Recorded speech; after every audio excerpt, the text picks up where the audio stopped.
أعوذ بالله من الشيطان الرجيم. بسم الله الرحمن الرحيم. ألم تر كيف فعل ربك بأصحاب الفيل؟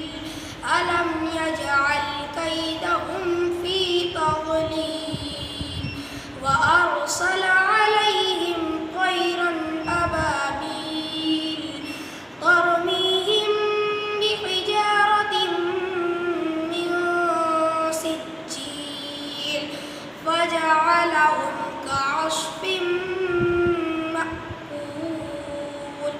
صدق الله